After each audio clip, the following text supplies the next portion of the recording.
une lumière.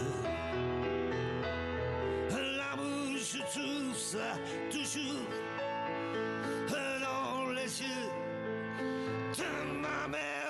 Oh, dans les yeux de ma mère, il y a toujours une lumière.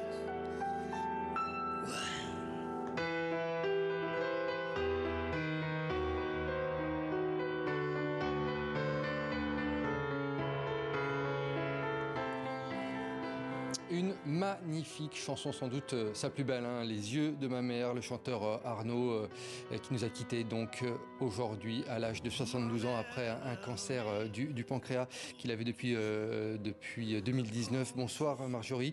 Bonsoir Nicolas. C'est une grande perte dans la scène musicale francophone. Oui, celui qu'on appelait l'homme en noir nous a quittés donc tout à l'heure. Arnaud, c'est plus de 50 ans de musique. Il incarnait le rock bruxellois et belge avec, vous savez, sa fameuse voix brisée. Mais Arnaud, c'est surtout l'incarnation de la belgitude. Il est né à Ostende, mais il était donc flamand.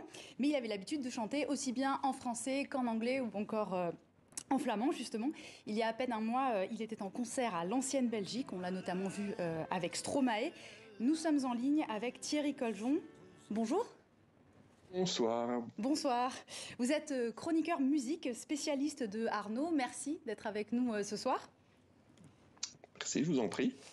Alors justement, on parle beaucoup de belgitude quand on parle de Arnaud, mais qu'est-ce qu'il incarnait vraiment dans la musique ? On avait l'habitude de l'appeler le roi Arnaud. Pour ceux qui aiment la musique, il n'y avait qu'un seul roi, c'était Arnaud.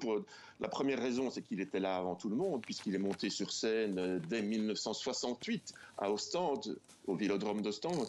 Et puis, il a eu différents groupes avant de connaître le succès dans les années 80 en solo. On connaît sa chanson d'ailleurs qu'il a reprise avec Stromae, vous venez de le citer, Putain, putain. Putain, putain date de 1981. Il était chanteur du groupe Tissimatic à l'époque. Et c'est devenu un hymne en Belgique. Putain, putain, c'est vachement bien. On est tous des Européens. Car non seulement Arnaud était un grand Belge patriote, mais également européen, convaincu que la seule musique intéressante était une musique qui ne copiait pas la musique rock américaine, mais qui était originale. C'est pour ça que sa musique a toujours été un syncrétisme, un mélange entre la chanson française qu'il aimait beaucoup, parce qu'il ne faut pas oublier que dans les années 50, quand il était enfant, Ostende était très francophone et francophile.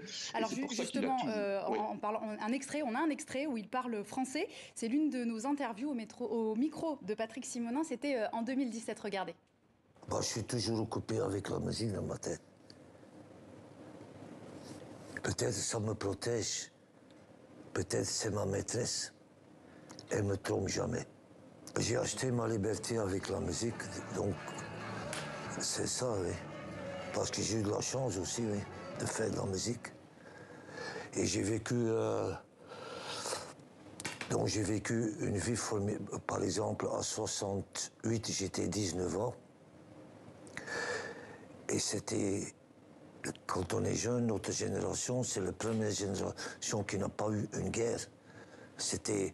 C'était la première fois que les jeunes, ils ont construit leur propre culture, la musique, la mode.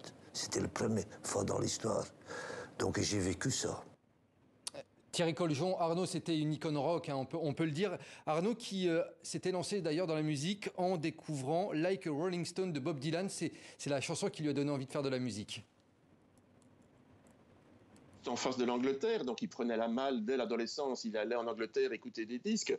Et puis, vers l'âge de 16 ans, il était à l'époque à l'école hôtelière, car Arnaud était aussi un cuisinier. Il a d'ailleurs fait à manger à Marvin Gaye, le soulman qui vivait à l'époque à Ostende. Et donc, ce professeur lui a fait découvrir les vieux bluesmen américains. Et là, ça a été la révélation, parce que lui, son enfance, il aimait beaucoup Adamo, il aimait beaucoup Jacques Dutronc aussi. Et il a fait un mélange de tout ça, en fait. Il a mélangé les Kings anglais, il a mélangé le blues américain, la chanson française, et il en a fait quelque chose de totalement original, qui s'appelle Arnaud, tout simplement. Et il avait pour coutume de dire qu'il était un chanteur de charme raté. C'est une jolie phrase. Est-ce que vous êtes assez d'accord avec cette phrase, justement ? Donc, parce qu'il avait énormément de charme. D'ailleurs, il a chanté les yeux de sa mère, mais il suffisait de regarder ses propres yeux.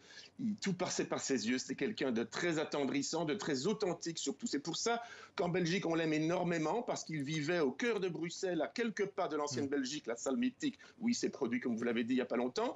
Et on le trouvait facilement à la terrasse d'un café, d'un bar. On pouvait lui parler. D'ailleurs, c'est ça qui a inspiré ses chansons. Il écoutait les poivreaux, les clochards, les gens qui étaient autour de lui. Et on pouvait facilement, il était très accessible. C'était quelqu'un qui était vraiment... Voilà, les gens l'aimaient énormément parce qu'il est l'un des nôtres, en fait. Thierry Coljon, s'il fallait retenir, selon vous, une chanson, il nous reste 10 secondes, une chanson du répertoire de Arnaud qui a marqué la Belgique notamment, ce serait quelle chanson ? Ben, il y a Putain, putain, parce que c'est un hymne. Sinon, celle que vous avez passée dans les yeux de ma mère, ouais. C'est vrai que c'est sa plus belle, la plus tendre. En fait, il a perdu sa maman très jeune, mais ici, il redevient enfant. C'est son fils qui parle en parlant des yeux de sa maman, donc de la compagne d'Arnaud. C'est très, très touchant. Merci Thierry Coljon, effectivement, Les yeux de ma mère, c'est ma chanson préférée d'Arnaud. Merci Thierry Coljon pour ces bels hommages. Merci à vous également, Marjorie, d'être venue pour se parler donc de ce grand artiste qu'est Arnaud.